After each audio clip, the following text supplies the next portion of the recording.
There is a version of this story where a man holds a golden trophy above his head while an entire planet weeps with joy. But that is not where this story begins, and it is not what makes it worth telling. This story begins with a secret that the world spent decades trying to understand, that the greatest gift a generation ever witnessed was also a curse so heavy that no human being should ever have been asked to carry it alone. In the autumn of 1960, in a shanty town on the southern edge of Buenos Aires known as Villa Fiorito, a boy was born into a family of 8, living in a single room made of tin and dirt. Villa Fiorito was not a place that produced legends. It was a place that swallowed people whole, where hunger was ordinary and hope was considered foolish. But something happened when that boy first touched a football.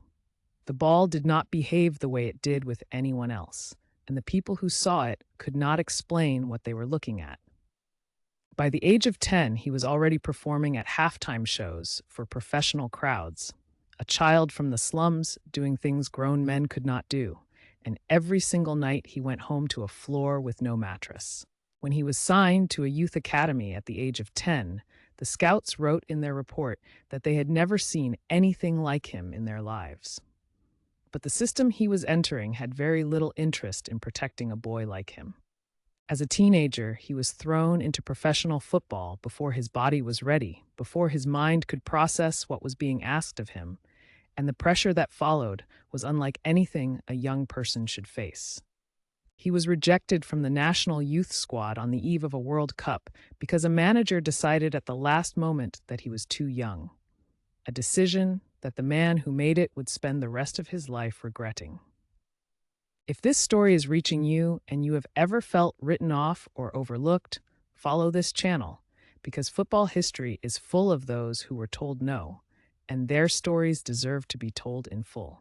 He threw himself back into club football with something close to rage, and the performances he produced in the early 1980s in Buenos Aires were so extraordinary that the footballing world could no longer pretend he was just a curiosity. But fame in Argentina was not enough to protect him from the violence the game threw at him. Defenders across South America targeted him deliberately, and by the time he was 20, his ankles had been broken more times than they should have been. In 1982, he arrived at the World Cup in Spain, carrying the expectations of an entire country, a weight that no single footballer had ever been handed before, and survived intact. The tournament turned violent. A brutal foul ended his World Cup and sent him home with nothing, and something shifted inside him that summer that would take years to fully surface. Barcelona signed him for a world record fee, and the city welcomed him like a king. But the club could not contain what he was, and the football establishment could not accept that someone from Villa Fiorito was now the most valuable player on earth. The years in Barcelona were marked by brilliance and chaos in equal measure. He was kicked, targeted, and fouled so viciously that a challenge in 1983 nearly ended his career permanently. But he came back. He always came back. And when Napoli signed him in 1984 for another world record fee, something entirely new was about to begin. Naples was the poorest major city in Western Europe, a place that had been looked down on by the Italian North for centuries. And when this player arrived, the city did not just adopt him. They made him a god. What happened in Naples between 1984 and 1991 was not just football. It was a social revolution, played out in 90 minutes every other Sunday, and he was its author. Then came the summer of 1986, and with it the most extraordinary 30 days any individual player has ever had in the history of the sport. He did not just win the World Cup in Mexico, he reinvented what a single human being was capable of doing to 10 opponents at once. And the quarterfinal against England became the most debated 12 minutes in the history of the game. 2 goals in the same match, one that should never have stood, and one that should never have been possible, told the whole story of who he was, a man who existed outside the ordinary rules of football and of life.